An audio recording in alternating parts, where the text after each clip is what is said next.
de la Biblia. En la carta del apóstol Pablo, del mismo Pablo, a la iglesia de Filipos, en su carta, en uno de los capítulos que escribe a la iglesia de Filipos, él, por ahí del capítulo 4, él hace esta afirmación: nuestra ciudadanía está en los cielos.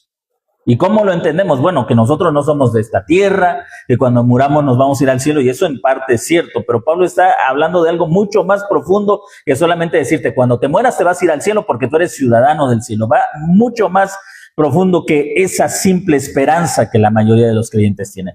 Ciudadanía celestial implicaba comportarte como un ciudadano del cielo. ¿Y qué significa eso? Bueno, en el imperio romano, como en todos los imperios, incluso en los reinos pequeños, el ser ciudadano, en este caso, el ser ciudadano de Roma implicaba vivir, trabajar, desarrollarte, soñar, todo lo que hicieras implicaba que todo lo que tú hacías debería mejorar al imperio romano, no tu persona, solamente. Es decir, si tú eras campesino, si tú eras ganadero, si tú eras si tenías algún oficio, si trabajabas el hierro, si trabajabas algún tipo de arte, todo eso tenía un propósito: mejorar al imperio romano y con ello a la ciudadanía romana. Entonces, cuando Pablo dice, ustedes son ciudadanos del cielo, están diciendo, compórtense de manera que la ciudad a la que pertenecen se beneficie de lo que ustedes están haciendo. Esa es la vida en comunidad. Hoy no, les repito, tenemos una cultura que es individualista. Si a aquel le están haciendo algo, ¿a mí qué? ¿No? Mientras a mí no me hagan nada, está bien. Si a aquel le está pasando algo, pues ¿a mí qué? Yo cuido mi vida, yo cuido mi casa, yo cuido lo mío, y pues los demás ni modos, ¿no? A lo más que puedo hacer quizás sea grabar y subir evidencia de que algo mal está pasando. Entonces, esas son evidencias de una cultura que es bastante individualista y que ha permeado pues la vida cristiana, porque somos hijos de nuestra cultura. Somos hijos de nuestra cultura, y ustedes se van a dar cuenta, las predicaciones van dirigidas al individuo, siempre al individuo. No importa lo que estés pasando, Dios está contigo, ¿no? O tienes necesidad de salud, pasa aquí al frente y voy a orar por ti para que Dios te dé salud, para que Dios escuche tu oración, para que Dios te responda a ti. Entonces, en ese pensamiento de individualismo, entender la Biblia se hace bastante complicado, sobre todo por nuestra máxima cristiana. La salvación es personal, la salvación es entre Dios y yo. Entonces, si tú estás seguro de tu salvación, muy bien, porque tú te vas al cielo. Pero esa es una distorsión de lo que realmente significa la vida cristiana. En ese contexto, entender que vivimos en mundos diferentes, que Pablo no está escribiendo al individuo. Por eso les decía, Pablo no está hablando de tu enfermedad, de tus achaques, de si te duele el riñón, si te duele si tienes algún malestar, y no está diciendo, ten calma, hermano, porque esos dolores hacen que tu experiencia en el cielo sea mucho más grande. No está hablando de esas experiencias personales, está hablando de una vida comunitaria. Y eso ya cambia todo. Pero ¿saben qué es lo complicado? Que aunque podemos entender que Pablo está escribiendo en el contexto de una comunidad, se nos hace difícil quizá entenderlo, porque puedo entender el tema de comunidad, pero no lo experimento. Al final de cuentas, seguimos viviendo en un mundo que es individualista. Es individualista. Entonces, eso complica mucho aprender o entender la Biblia y luego traerlo a la práctica personal. Llegamos al capítulo 5, en segunda carta a los Corintios, capítulo 5, y Pablo sigue desarrollando el tema del pacto. Y en este capítulo 5, ahora Pablo va a hablar de dos casas. Y en este tema de las dos casas, Pablo va a desarrollar contraste entre esas dos casas. Y aquí viene el problema. Cuando hablamos en el verso 1, voy a leer el verso 1 para ustedes. Segunda carta a los Corintios, capítulo 5, verso 1. El apóstol Pablo dice, porque sabemos que si nuestra casa terrenal, y aquí viene el problema, ¿cuál es la casa terrenal? ¿Cómo lo hemos entendido? ¿Cómo lo hemos interpretado? Mi cuerpo.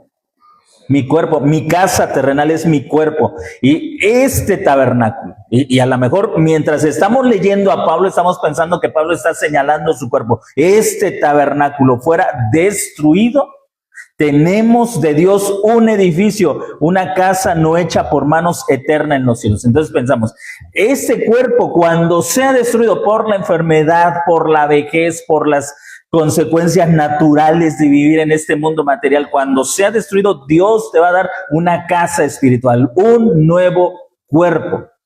Pero antes de meternos al texto, primero déjeme decirle, Pablo no está hablando de eso, no está hablando de tu cuerpo físico, ni de mi cuerpo físico, ni de un cuerpo celestial. Vamos a ver cómo el apóstol Pablo usa el término cuerpo en algunos pasajes de las Escrituras. De hecho, el apóstol Pablo es quizá dentro del Nuevo Testamento el único que usa el término cuerpo. Vamos a estas 3 citas. Hay más, pero escogí estas 3 citas por su importancia. Romanos 6:6, 1 Corintios 12:27 y Efesios 3:6. Romanos 6:6, 1 Corintios 12:27 y Efesios 3:6. Les voy a pedir si tienes la Biblia abierta en tu celular o tienes una Biblia física, busques estas citas y por favor me ayudes con la lectura. Romanos 6:6, 1 Corintios 12:27 y Efesios 3:6. Sabiendo esto, que nuestro viejo hombre fue crucificado juntamente con él, para que el cuerpo del pecado sea destruido, a fin de que no sirvamos más a pecado. Muy bien, ese es Romanos 6:6. Dice que nuestro viejo hombre fue crucificado juntamente con él. ¿Y cuál es el viejo hombre? Hay un libro de el doctor Neil Anderson, un libro viejísimo, escribió una serie de libros que estaban enfocados a enseñar a los cristianos, desde cristianos jóvenes a cristianos adultos, estaba enfocado a enseñar a los cristianos a luchar contra el pecado. Y la tesis de esa serie de libros, es una serie de libros que está basada en esta tesis, es entender que el viejo hombre o mi vieja naturaleza, algo que hay dentro de mí, deforme, malvado, perverso, ha sido crucificado. O sea que yo debo creer que la muerte de Jesús implicó también la muerte de ese deseo que hay dentro de mí a pecar. Y Neil Anderson, el doctor Anderson, sostiene que mientras más tú te aferres a esta verdad, que en Cristo Jesús tu vieja naturaleza ha sido crucificada, menos tentación y menos inclinación tendrás al pecado. Entonces, y esa es una tesis, esa es una idea que muchas corrientes cristianas sostienen, ¿no? No sé si en alguna ocasión han escuchado, por ejemplo, en ¿cómo puedo vencer el pecado? Se da esta metáfora o esta imagen. Debes pensar que dentro de ti existen como 2 lobos enormes o 2 perros enormes. Uno negro y uno blanco. El negro es el deseo a pecar y el blanco es el deseo a ser santo.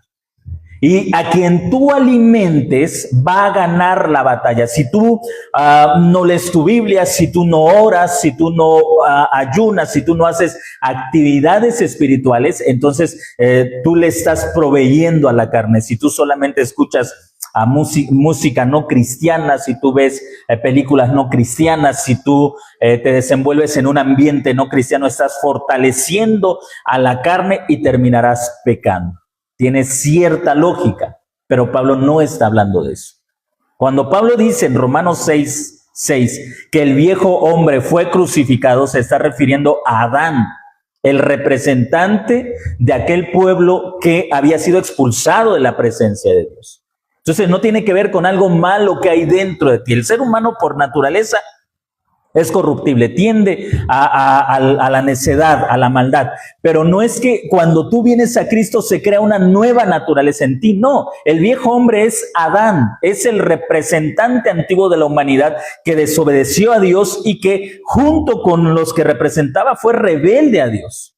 El viejo hombre, el cuerpo de pecado es entonces esa comunidad. Aquí cuerpo de pecado no se refiere a mi cuerpo físico que desea, no sé, en lugar de venir a la congregación, irme a otro lugar o no sé, en lugar de hacer esto, hacer aquello. No se está refiriendo a eso. El cuerpo de pecado es la comunidad bajo la maldición, bajo el juicio de Dios. 1 Corintios capítulo 12, versículo 27. Ahora bien, ustedes son el cuerpo de Cristo y cada uno es miembro de ese cuerpo. Ustedes, no tú, ustedes. Él dice en ese mismo contexto, cada uno son miembros de un solo cuerpo, pero todos ustedes son el cuerpo. Así que nosotros somos parte del cuerpo. Tenemos que decir que no somos el cuerpo porque el cuerpo de Cristo es mucho más grande que la iglesia local. Así que nosotros somos miembros de su cuerpo. Pero nota cómo usa ese contexto, la comunidad como un individuo bajo una sola cabeza. Antes, la comunidad pactal estaba bajo Adán y al estar bajo Adán estaban bajo muerte, bajo maldición. Ahora, la comunidad del pacto, la iglesia, los que creemos en Jesús, somos el cuerpo cuya cabeza es Cristo, el representante de todos nosotros. Entonces, en ambos versos, cuerpo tiene que ver con una comunidad, no con el cuerpo físico que poseemos como individuos. Efesios capítulo 3, versículo 6. Es decir, que los gentiles son juntos con Israel, beneficiarios de la misma herencia, miembros de un mismo cuerpo y participantes igualmente de la promesa en Cristo Jesús mediante el Evangelio. Miembros de un solo cuerpo. Los gentiles dice que vienen a ser parte, escribe el apóstol Pablo, vienen a ser parte de un cuerpo, miembros que conforman un solo cuerpo. Entonces, Pablo nos está dando un contexto mucho más específico de lo que él entiende por cuerpo, de lo que la Biblia nos enseña por cuerpo. Y cuando vamos entonces a 2 Corintios capítulo 5, cuando él habla del tabernáculo, no está hablando del individuo que posee un cuerpo físico, sino está hablando de una casa donde habita toda esa comunidad, donde habita todo ese pueblo que es parte del pueblo de Dios. F. Bruce, el doctor Bruce, un erudito en el Nuevo Testamento del siglo pasado, escribió en un comentario a la carta a los Romanos lo siguiente: este cuerpo de pecado, escribe Frederick Bruce, es más que un asunto individual, es más bien esa antigua solidaridad de pecado y muerte que todos compartimos en Adán, pero que ha sido quebrada por la muerte de Cristo con miras a la creación de la nueva solidaridad de justicia y vida de la cual los creyentes participan en Cristo. Así que el doctor Bruce dice que el cuerpo de pecado se refiere a la vida en Adán, el cuerpo de vida se refiere a los miembros, a la comunidad del pacto bajo la representación de Cristo. Y por eso quiero reiterar este punto. El tema se vuelve complicado. Porque desde nuestra vida como cristianos del siglo XXI, todos nosotros llevamos una vida individualista. Y no estoy diciendo que sea mal, somos hijos de nuestra época. Así se vive. Pensamos poco en los demás, pensamos poco en cómo. Por ejemplo, ninguno piensa, creo yo, de forma consciente, a menos que lo hagamos obligadamente, ninguno piensa de forma consciente de qué manera, a través de esto que hago, como eran los ciudadanos del siglo I de Occidente y como eran los judíos, de qué manera esto que hago va a beneficiar a la comunidad donde vivo. No lo hacemos. A veces pensamos, ¿de qué manera este trabajo va a beneficiarme a mí y a mis hijos? En el mejor de los casos, en la mayoría de los casos es ¿de qué manera me va a beneficiar a mí? A lo mejor encuentras un trabajo donde ganas bien, pero tienes que trabajar mucho y entonces la esposa te dice, oye, pero ya no nos vamos a ver, pero ya no vamos a comer juntos. Bueno, pero voy a ganar más. Entonces estás viendo en el bien personal. Y a lo mejor le tratas de hacer ver a la esposa que no hay nada de egoísmo en esa decisión, pero mira, ya te voy a comprar todo lo que me pides, todo lo que quieres, así que a ti también te conviene. Y tal vez ella te diga, pero yo también quiero estar contigo. No, pero voy a ganar más. Somos individualistas, hermanos. Aunque tratemos de decir, no, de verdad no hay orgullo en mí, yo todo, o egoísmo en mí, todo lo que hago es por el bien de mi familia, por el bien. No, hay muchas cosas que hacemos pensando en nosotros mismos. Solo en nosotros. Y muy pocas veces en la familia y muchas menos veces en la comunidad a la que pertenecemos, en la que estamos. Siempre el bien personal supera el bien comunitario. Entonces chocamos de frente contra una cultura que no es como la nuestra. La entendemos poco porque es diferente a nosotros y la forzamos a un individualismo al que estamos acostumbrados, en el que nos sentimos cómodos, y de repente la casa terrenal entonces se refiere a mi cuerpo físico, este cuerpo físico que sufre, que gime, que se lamenta. Este cuerpo un día va a ser cambiado por un cuerpo celestial. Vamos a seguir adelante. Entonces, lo que vamos a hacer en esta mañana, si tienes tu Biblia abierta, si tienes el celular en la aplicación de la Biblia, vamos a hacer contrastes entre la casa terrenal y la casa celestial. Vamos a ver esos contrastes que nos van a servir como introducción a lo que se va a estar desarrollando a lo largo de los siguientes domingos. El verso 1 entonces comienza: sabemos que si nuestra casa terrenal, este tabernáculo, fuera destruido. Así que Pablo está usando el término tabernáculo o casa terrenal y el término destrucción. Esto es interesante porque este término se refiere, el término destrucción se usa en los evangelios para algo que es muy interesante: la abolición de la ley y la destrucción del tabernáculo. Lo vamos a encontrar en Mateo. Por ejemplo, Jesús dice: no he venido a abolir la ley, sino a cumplirla. Y Jesús también dice, en Mateo 24, este edificio que ustedes ven no quedará piedra sobre piedra. Y en otros versículos del Evangelio también habla del momento en que la ley sería abolida o que llegaría a su final. Y Pablo dice, cuando este tabernáculo, sabemos, la palabra saber implica una certeza, una seguridad. Sabemos que cuando esta casa terrenal sea abolida, sea destruida. ¿Por qué para Pablo era muy importante el templo? Vamos a hablar aquí del templo del Antiguo Pacto como símbolo de la casa terrenal. El templo del Antiguo Pacto concentraba el sacerdocio, los sacrificios, concentraba el culto público como la forma de entrar a la presencia de Dios, colectivamente, no individualmente, colectivamente.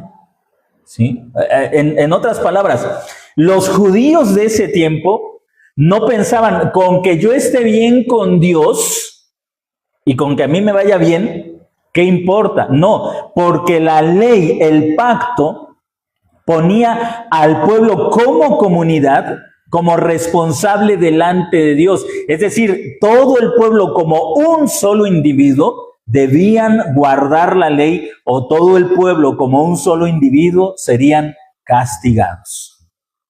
Hoy es diferente, ¿no es cierto?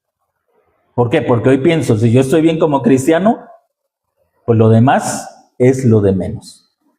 Regresamos a ese viejo cliché, ¿no? Porque la salvación es personal. Entonces hay una diferencia. El pueblo, cuando entraba a la presencia de Dios en las fiestas, en la expiación, entraban como un individuo a la presencia de Dios. El sumo sacerdote entraba al lugar santísimo para ofrecer ofrenda por el pecado de todo el pueblo.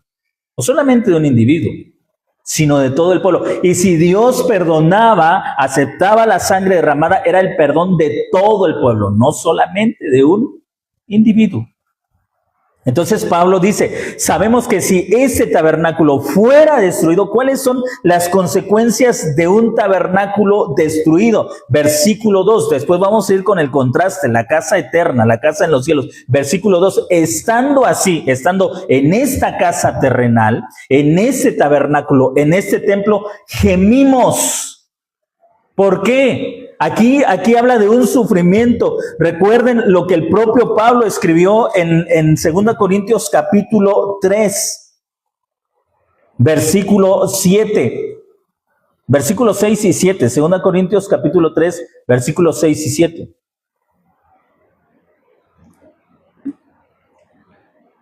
El cual asimismo nos hizo ministros competentes de un nuevo pacto, no de la letra, sino del espíritu, porque la letra mata. Versículo 7. Y si el ministerio de muerte grabado con letras en piedra fue con gloria, así que déjame hacerte esta pregunta. ¿Por qué gemían? Porque bajo el antiguo pacto lo único que tenían seguro era la muerte. No estoy hablando de muerte física, sino separación, exilio, alejamiento de Dios. Lo único que tenían seguro era la muerte. Entonces Pablo dice, estando en esta casa, en este templo de piedra, en esto que es visible, ¿te acuerdas cómo termina el capítulo 4, verso 18? No mirando las cosas que se ven, sino las que no se ven, porque las que se ven son temporales. Y el domingo anterior explicaba, esas temporales tienen que ver con el sistema del antiguo pacto. Entonces Pablo está diciendo, en esta casa temporal gemimos. ¿Por qué? Más de una vez el templo fue destruido. ¿Por qué? Por el quebrantamiento del pacto. Imagínate vivir en una casa que sabes que en cualquier momento va a ser destruida. Piensa que vivimos en una casa muy vieja. Las vigas están podridas, se están rompiendo, el techo de teja se está quebrando, las ventanas se estremecen cada que corre el viento fuerte, cada que llueve, la casa es una gotera, se inunda y tú escuchas el crujido constante de esas vigas. ¿Vivirías tranquilo? ¿Te acostarías a dormir con mucha tranquilidad cada noche diciendo voy a descansar tranquilo y mañana me levanto? Nosotros nos descansamos tranquilos porque pensamos que vivimos en casas que son seguras. Si viviéramos en una casa que está a punto de caerse, no viviríamos con tranquilidad. Cada crujido de esa casa nos espantaría. Ay, Dios mío, pensé que se me iba a venir la pared. Cada crujido nos alertaría, pensé que se iba a caer el techo. Cada movimiento alteraría nuestros nervios. Pablo está diciendo, bajo el antiguo pacto gemimos porque estamos sujetos a la muerte, porque en cualquier momento somos llevados al exilio, en cualquier momento somos alejados de la presencia de Dios. En esta casa terrenal gemimos, dice en el verso 2.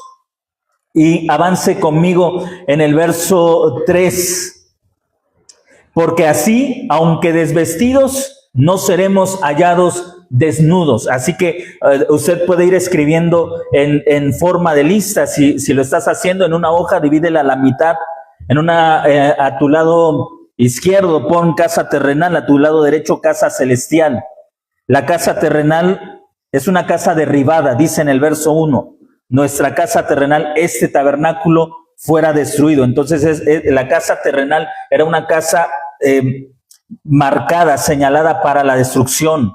En la casa terrenal gemimos con angustia. ¿Por qué? Porque es una casa que está sujeta a la muerte, a la destrucción por la infidelidad al pacto. En la casa terrenal, dice Pablo, estamos desnudos.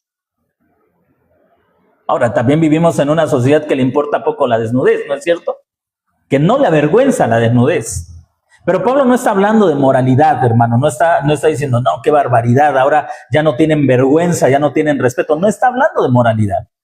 La desnudez en el contexto hebreo, si lo recuerdas, ya hablamos de eso en algún momento, la desnudez implicaba también ser desheredado, estar desheredado. Cuando Adán y Eva se dieron cuenta que estaban desnudos, ellos habían entendido algo: hemos sido desheredados como hijos de Dios. Ya no representamos a Dios, se nos quitó la herencia. No somos hijos de Dios.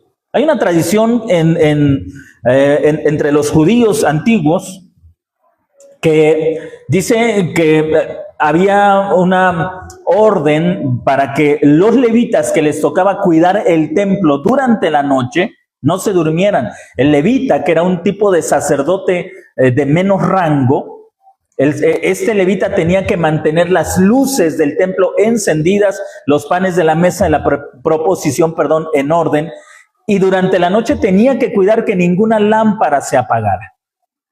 Si a la mañana siguiente entraba el supervisor y encontraba desorden en la casa, las lámparas apagadas y al levita dormido, lo desnudaba y después de darle unos latigazos lo hacían correr por la ciudad desnudo para que la gente viera: ha sido removido de su cargo, ya no es representante de Dios, ya no es levita, perdió el cargo. Entonces la desnudez implica perder una posición, perder una herencia. Y Pablo dice: en esta casa estamos desnudos. Él no se refiere a lo físico, no se refiere a una humillación del cuerpo físico, no está diciendo nuestro cuerpo físico es humillante, no, porque Pablo incluso en algunas partes de las Escrituras exalta las bondades del cuerpo físico. No se refiere a que qué vergüenza vivir en un cuerpo físico. Cuando vayamos al cielo tendremos cuerpos celestiales, gloriosos. Ahorita qué pena vivir en estos cuerpos. No, no está hablando de eso. No está diciendo eso. Desnudez implica ser humillado. Y la ley desnudaba al pueblo. ¿En qué sentido? En que le decía: no puedes representar a Dios. ¿Se acuerdan de lo que escribe Pablo en la carta a los romanos? Por cuanto todos pecaron, están destituidos de la gloria de Dios. Esta destitución no es universal, es local. Dios destituyó al Israel del antiguo pacto de su gloria. ¿Por qué? Porque no cumplieron el pacto. Todo Israel fue destituido, desnudado. No representaban a Dios.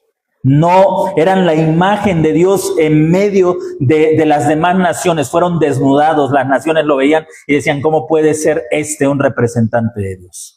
En el libro de Ezequiel, capítulo 37 o capítulo 28, si no me equivoco, a donde se hace la endecha del rey de Tiro, se habla también de la desnudez del rey de Tiro como representante de Dios. Dice: tú fuiste vestido con riqueza, con gloria, con esplendor. Y más abajo dice, en el pasaje, dice: las naciones te verán y se sorprenderán. ¿Por qué? Porque aquel que había sido vestido de gloria ahora estaba desnudo. En otras palabras, había sido desheredado de ser la imagen y representante de Dios.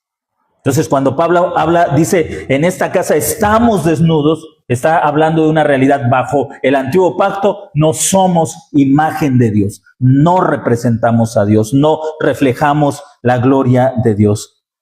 En tercer lugar, en ella estamos ausentes del Señor, escribe Pablo en el versículo 8 y 9. Versículo 8 y 9. Segunda Corintios capítulo 5, versículo 8 y 9. Pero estamos confiados, aunque más preferimos salir del cuerpo y estar junto al Señor, por lo cual también procuramos, ya sea presentes o ausentes. ¿Ausentes de quién? Ausentes del Señor, serle agradables. Bajo el antiguo pacto el pueblo estaba ausente de Dios y Dios estaba ausente del pueblo. Si tú recuerdas las especificaciones de la construcción del templo, del tabernáculo, tenía 3 partes. El lugar santo, el atrio, el lugar santo y el santo de santos, o el lugar santísimo, donde estaba el arca del pacto con las tablas de la ley, la vara que reverdeció en las manos de Aarón y el maná que no cesó, y el propiciatorio donde descansaba la gloria de Dios. Para cuando Jesús llega, en su tiempo existe el templo con las mismas 3 áreas separadas: el atrio, el lugar santo y el santo de santos, pero no está el arca del testimonio. ¿Qué significa? Dios no estaba en medio de su pueblo. Dios no estaba allí. Dios no estaba allí. Por eso Pablo dice: estamos ausentes del Señor. Ahora déjame decirte esto. Si tú piensas que Pablo está hablando de las experiencias físicas, eso significa que mientras estés en este cuerpo estás ausente de Cristo. ¿No te parece eso realmente algo triste? Que Dios no está con nosotros y nosotros no estamos con Él. Pero Pablo no está diciendo de la experiencia en el cuerpo. Está hablando de la experiencia en el pacto. Bajo este pacto estamos ausentes de Dios. Dios no está con nosotros y nosotros no estamos con Él. Ahora vamos a la segunda parte, la casa celestial. Regresamos al capítulo 5, versículo 1, y vemos el contraste. Este tabernáculo, si fuera destruido, tenemos de Dios un edificio. Tenemos de Dios un edificio. Un edificio, una casa no hecha por manos, eterna en los cielos. Y aquí está el contraste. El antiguo pacto fue temporal. Verso 18 del capítulo 4, no mirando nosotros las cosas que se ven, sino las que no se ven, porque las que se ven son temporales. El antiguo pacto fue temporal, el nuevo pacto es eterno. El antiguo pacto estaba en la tierra, un templo físico, el nuevo pacto está en los cielos. En la carta de Pablo, en la carta a los Hebreos, se dice que Cristo entró al lugar santísimo en los cielos. Así que vemos el primer contraste. La terrenal sujeta a la destrucción, la celestial sujeta a la inmortalidad o a la eternidad. Ahora nota lo que dice en el verso 2. Y estando así, bajo el antiguo pacto, gemimos anhelando ser revestidos de nuestra habitación espiritual. Ahora, algo que te debe recordar esto, es la parábola de Jesús del hijo pródigo. ¿Te acuerdas de esa parábola? El hijo pródigo se va de casa, maldice a su padre, se gasta la herencia y durante mucho tiempo vive en la opulencia, en la riqueza, olvidado de su padre. Pero cuando termina la herencia pasa mucho tiempo pensando, ¿qué es lo que voy a hacer? No puedo seguir viviendo así. No puedo seguir en esta miseria. Y en un momento dice, regresaré a mi padre y le diré, Padre, perdóname, pequé contra ti. Pero sé que no soy digno de ser tu hijo. Hazme como el más insignificante de tus esclavos. ¿Y qué es lo que hizo el padre? Lo vistió, lo calzó y le puso un anillo. ¿Sabes qué hizo? Le devolvió la posición de hijo. Eso significa ser vestido. Entonces, cuando Pablo dice, anhelamos ser revestidos, él no está diciendo, anhelo ya no tener este cuerpo físico y que se me dé un cuerpo espiritual para que ya no sienta dolor en la espalda, para que ya no me duelan las rodillas al caminar, para que ya no me duelan los pies de estar parado. No, él está diciendo, anhelo o anhelamos regresar a la posición de hijos de Dios, de imagen de Dios. Yo quiero que notes esto que hace el apóstol Pablo. Mientras estaba estudiando esto, pensaba en la experiencia cristiana. Nosotros como cristianos que sostenemos una escatología preterista, es decir, que creemos sobre la base de las Escrituras que todas las cosas están cumplidas. Puedes ver la diferencia entre los creyentes que piensan que todavía esperan muchas cosas. Por ejemplo, los que están esperando la segunda venida, los que están esperando el fin del mundo, todos ellos pareciera, no todos en general, pero por lo menos sí algún buen número de ellos pareciera tener un anhelo de algo mejor. ¿No es cierto? Anhelo que el Señor venga. Anhelo que el Señor... Hace rato estaba escuchando a Dante Hebel y me identifiqué en algún momento con lo que él decía. Él decía que cuando él era niño, escuchaba en las diferentes iglesias o diferentes pastores hablar de la venida de Jesús, dice, y todavía más, si estábamos pasando por una situación miserable, pues más esperábamos que Jesús viniera. Y pensaba yo, sí es cierto, ¿no? Recuerdo cuando era niño, cuando era joven y escuchaba acerca de la segunda venida y quizá, por ejemplo, venían en la secundaria los exámenes para pasar de año. Señor, ven antes porque no estoy muy seguro de cuánto voy a sacar, ¿no? Si voy a pasar al otro año o no voy a pasar. Y la mayoría de los cristianos tenían o tienen ese anhelo de que con la venida de Jesús se acaben los sufrimientos. ¿Qué pasa con nosotros, hermanos? Como que hemos perdido el anhelo. No me refiero a nosotros, pero a veces en este pensamiento de todas las cosas están cumplidas, se pierde el anhelo. Es que escribía un pastor con mucha razón. Él decía que hablando con hermanos que esperan la segunda venida como algo futuro todavía, y cuando van entendiendo lo que se conoce como preterismo, preter pasado, haciendo referencia a que todas las cosas que tienen que ver con la segunda venida se han cumplido. Decía él, cuando algunos creyentes van entendiendo esto, la primera pregunta que surge en sus mentes es, ¿y cuál es nuestra esperanza entonces? Pues porque mi esperanza es que Jesús viniera, yo me fuera al cielo y toda esta barbaridad de vida se acabara, todas estas injusticias, maldades, dolencias llegaran a su fin, todo este pesar, todo este trabajo cansado llegara a su fin. Si esto ya ha sucedido, ¿cuál es nuestra esperanza? Y eso es bien importante, ¿sabes por qué? Porque qué difícil es vivir sin esperanza. Qué difícil es vivir sin esperanza. Si tú no tienes la esperanza de que mañana será mejor que hoy, qué difícil va a ser para ti levantarte mañana. Porque todos, por lo menos, pensamos mañana será mejor que hoy. Y eso nos impulsa a levantarnos, a trabajar, a luchar, a esforzarnos. Pero si tú has perdido esa esperanza, qué difícil es, ya sea en cualquier área, en tu trabajo, en tu matrimonio, en la educación de tus hijos, en tu economía. Si has perdido la esperanza, supongamos, en el matrimonio, de que tu matrimonio puede mejorar, qué difícil es levantarte para trabajar en tu matrimonio. Es difícil porque perdiste la esperanza. ¿Qué es lo que mueve a muchos cristianos? La idea de que Jesús viene. Y la idea de que Él va a juzgar a esta humanidad malvada, perversa, la idea de que Él va a destruir al diablo, la idea de que Él va a destruir la injusticia y de que entonces todo será un Edén en esta tierra. Pero si entiendes que todo eso ha sucedido, te surge una pregunta: ¿cuál es mi esperanza? ¿Cuál es mi motor? ¿Qué es lo que me va a mover? ¿Qué es lo que me va a hacer levantarme mañana? ¿Qué es lo que me va a hacer sobreponerme a las adversidades? ¿Qué? Si ya no estoy esperando nada. Es importantísimo entender entonces lo que Pablo está diciendo, y le decía, al contrastar esto, tú ves a muchos cristianos en otras corrientes que tienen cierto fervor porque anhelan que quizá hoy el Señor los escuche y quizá hoy Él venga y termine todo este sufrimiento.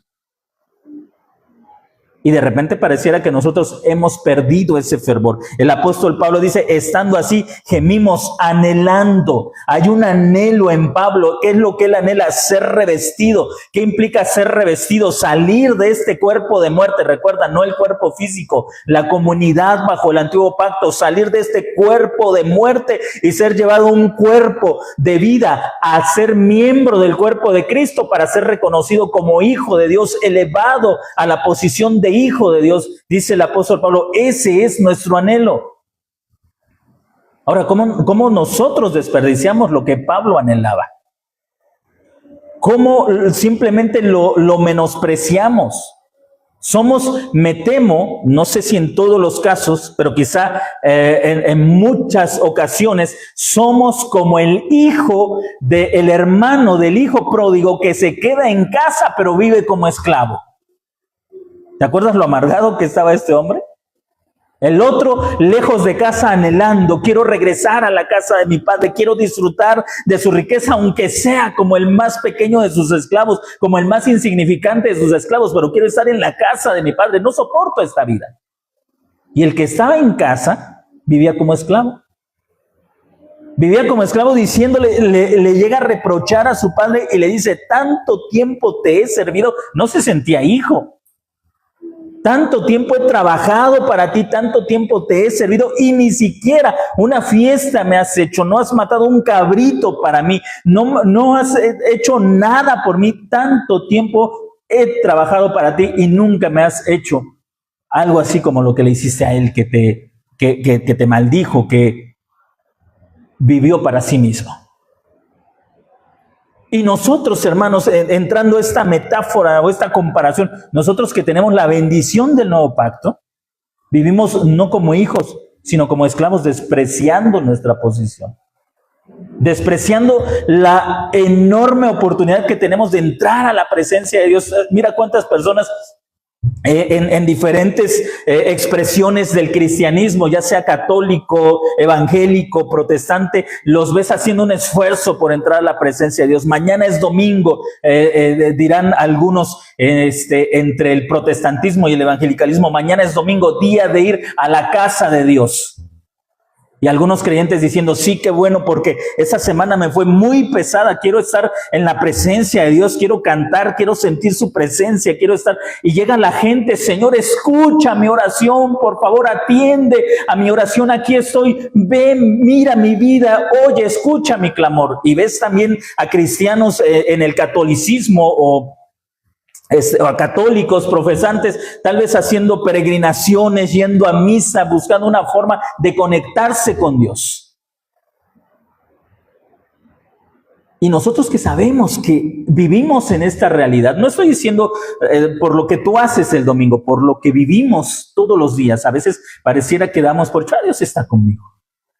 Y despreciamos la más grande de las bendiciones que tenemos, la presencia de Dios en medio de nosotros. En Ezequiel 48, me parece, 48, 35, hace rato lo estábamos viendo en la reunión de la mañana, con otro tema muy distinto. En Ezequiel 48, 35, y si no es 48, es 38, pero se habla acerca de la construcción del templo futuro, templo en el que nosotros nos encontramos, el templo del nuevo pacto. Y a través del profeta Ezequiel, Dios le dice al pueblo de Israel, van a levantar un templo, en aquel día se levantará un templo así de estas dimensiones, un templo muy grande.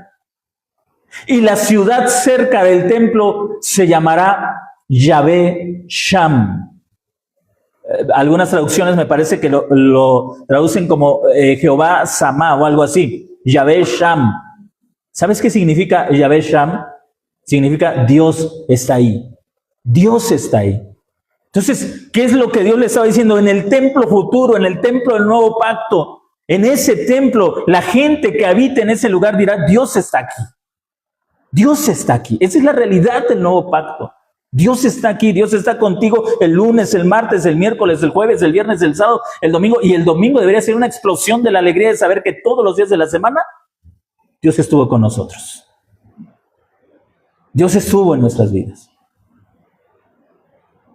Imagínate nosotros, creyentes del nuevo pacto, con una escatología preterista, levantándonos un domingo por la mañana, quizá desganados. Y no estoy diciendo que no, como seres humanos, no nos entristecemos o no nos debilitamos, o a veces no pasamos por una depresión, a veces física, a veces emocional, pero imagínate que eso fuera una constante, levantarte un domingo por la mañana diciendo que fue la semana, tuve cansada, pesada, no tengo ganas de hacer nada, se te está olvidando lo más importante, Dios está ahí.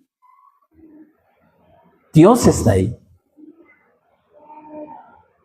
Es lo que Pablo le está diciendo a la iglesia de Corinto. Yo anhelo, dice Pablo, anhelamos nosotros los que vivimos en esta casa, en la casa del antiguo pacto, sujetos a muerte, a separación, anhelamos ser revestidos.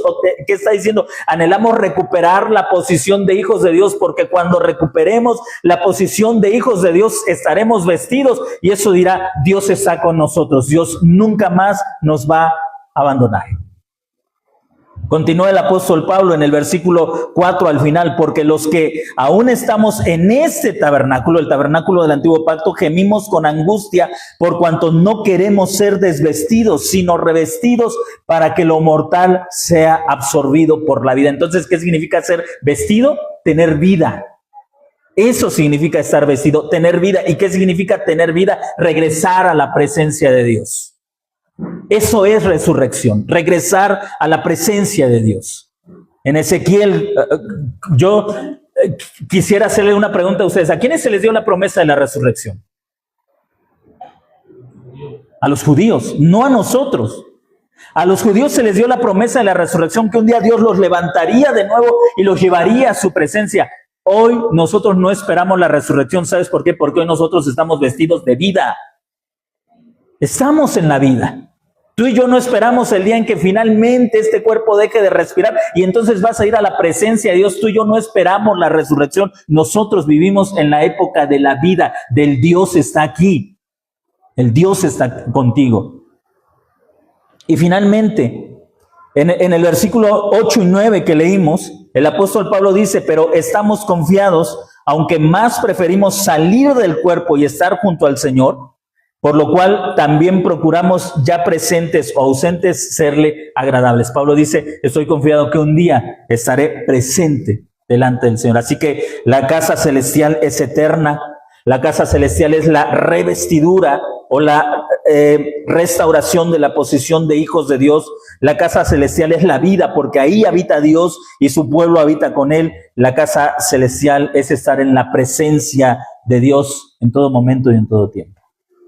Esa es una realidad para todos nosotros, los que creemos en Jesús.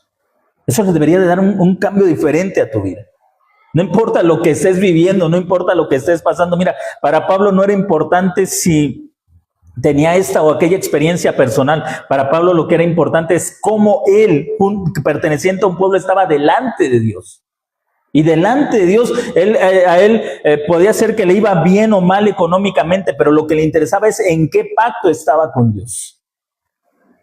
Al entender que nosotros estamos bajo este nuevo pacto y saber todas, o por lo menos algunas, de las bendiciones de este pacto que encontramos aquí en 2 Corintios capítulo 5, tu forma de experimentar la vida debe cambiar en muchos aspectos.